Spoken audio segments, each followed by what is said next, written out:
So I guess all of you, just your thoughts, things that went right, things that went wrong. What did you learn? You get the win, so you feel good about that. So Jesse, start with you.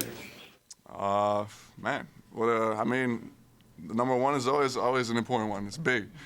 We just showered coach in the locker room. His first win. That was amazing. That's a big win. Really happy about that.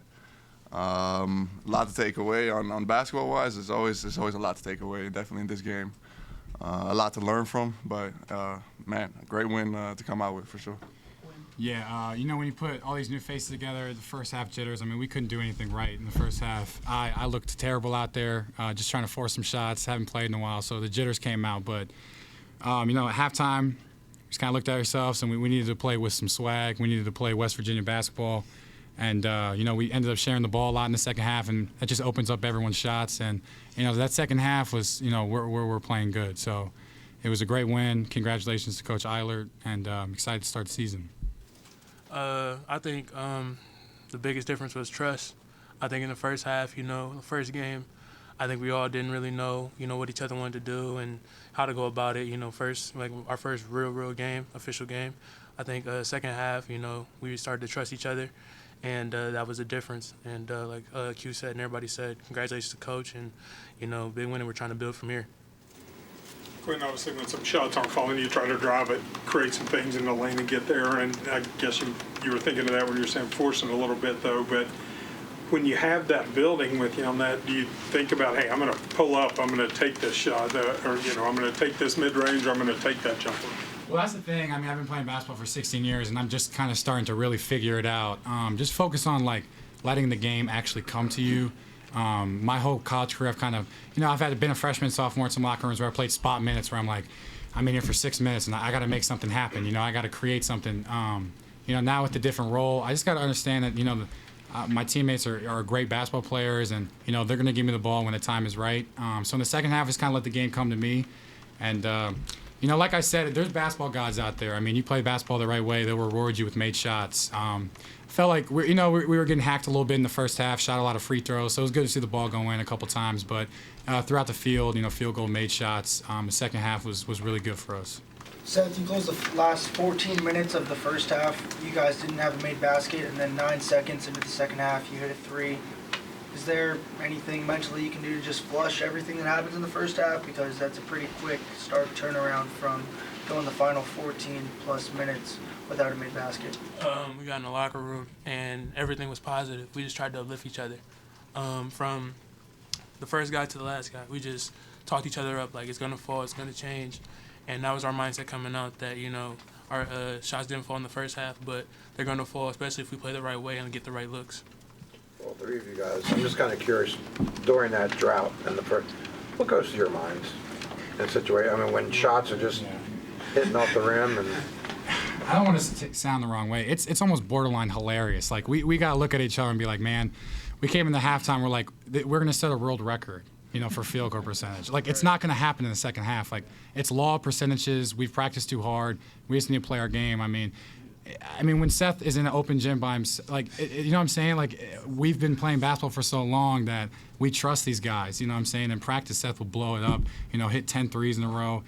Jesse, I mean, he never plays bad in my eyes, but yeah, we just, it's almost funny. Like, we're looking at each other like, guys, I mean, nothing's falling for us. We can't catch a break, but don't worry, because when we get into halftime, we're going to flush it out, and then, in the second half, we're ready to go. Jesse, you came out of the second half before it even started, trying to kind of inject some energy into the building. What was that about? What made you do it? And it seemed to have a positive effect.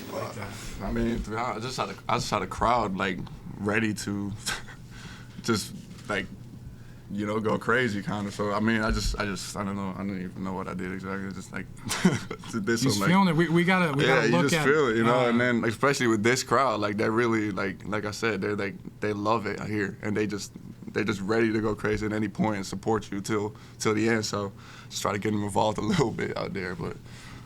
Yeah, that's. I think we should make that a thing from now on, second half. Just get it going. Come on, my long special arm. place. I mean, the fans are amazing here. Having our first game, yeah. Being a bye game and stuff like that. It was really cool to see everyone out there. Seth, what does happen? You go out there, nothing's going in the first half. The whole team makes 4 field goals in the first half. and you come out in the second half and you can't miss, you yourself and your whole team for the first 6-7 shots. I mean, what happened there? Like I said, mentally, I think everybody's mental changed. I think everybody's mental shifted to let's change this. You know what I mean? We all put in work. Everybody's in the gym extra time. Everybody's, you know what I'm saying, getting their work in. Everybody's working together. So I think it was all just a mindset of let's change this. We know we trust each other. We put in the work. We've seen each other put in the work. There's times I go in the gym and I see multiple teammates in there getting up shots. I see these guys getting up shots. You know what I mean? They see me getting up shots. So it's like we see each other put work in. So it's just a matter of let's change this and let's trust what we did. Let's trust our work. Do you guys have to play different knowing that the bench is just shorter with how many guys you can rotate in and out? No, I wouldn't say. I don't want to speak for these guys, but I don't think so. I mean, you know, when it comes to rotations, I mean, late in March, I mean, teams are only playing 7, 8 guys, you know, maybe. Obviously, we were dealt with, you know, shorthanded guys, a couple guys injured, whatever the case may be. But congrats. I mean, I got to give my hats off to our, you know, strength and conditioning coach, Sean Brown. He's been in the business for 25 years. I mean, when I first got here, I mean, it was a joke. It was embarrassing. Like, the strength and conditioning these people do here, I mean, we're flipping tires. I felt like I was in the military for like 2 months. I hated it. I want to go home. Every morning I'm going through like military training. So it was good. It kept us in shape and it kept us ready to go. A lot of it was to get in shape and a lot of it was just to get mentally strong and persevere. I mean, we could have looked at each other and been like, man, this sucks, right? After everything that happened to us, and now look at us in halftime, like, yo, this is. But no one in this row feels sorry for you. So it was important for us to come out and really, you know, bring out some of that mental stuff, you know, that mental strong attitude we have. Jesse, a double-double for you tonight, but it was kind of a situation where double team, triple teams every time you would catch it in the post. And you just kind of take us through your night where you were still able to make an impact, but it wasn't like you had to, you know, take 18 shots to do it, though. I mean, yeah, definitely. I mean, at that point, it's just you know, your role condenses to finding the rest of the guys, you know, and I'm still going to try to get open, try to be a threat, you know, because that's one of the things I try to be on this team. They got to come to me, and then if they do double team or triple team or whatever, I mean, it's just, you know, take it out. There's Q, there's Seth.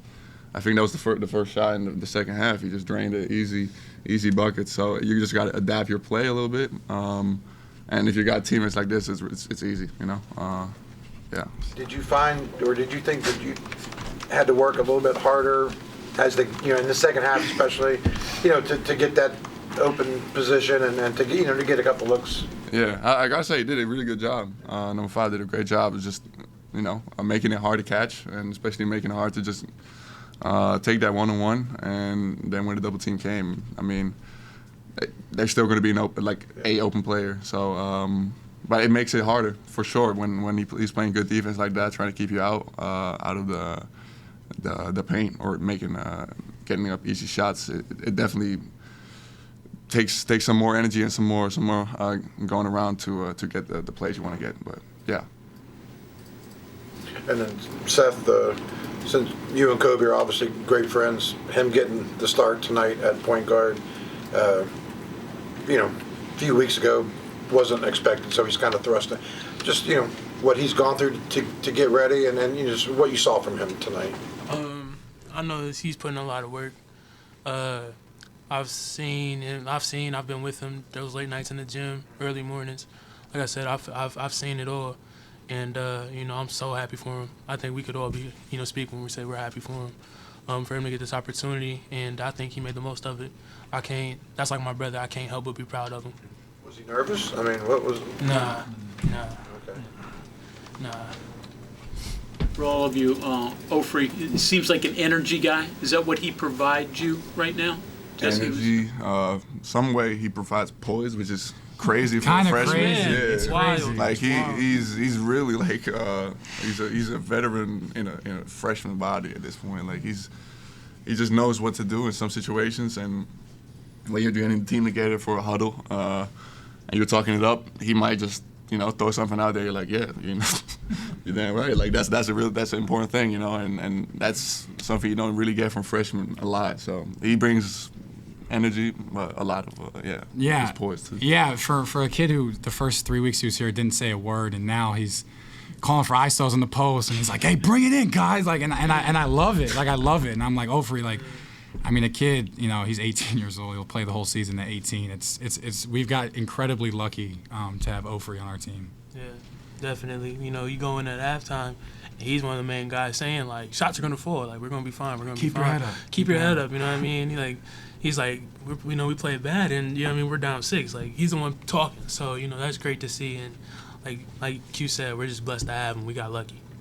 Seth, like they were saying earlier, the way you started the second half, you know, didn't miss any shots, and I think you had all 11 points in like the first 7 or 8 minutes of the second half. Is there a way, I don't know if this is an answerable question, but is there a way to get that for 40 minutes as opposed to just that early, you know, streaky kind of thing? Naturally, you naturally want to erase that first half. Like, that's one of those rare occasions. So naturally, the goal is to be consistent with that for 40 minutes. You know, but I was just glad I could provide what I provided in the time being, and I'm glad they trusted me to do that as well.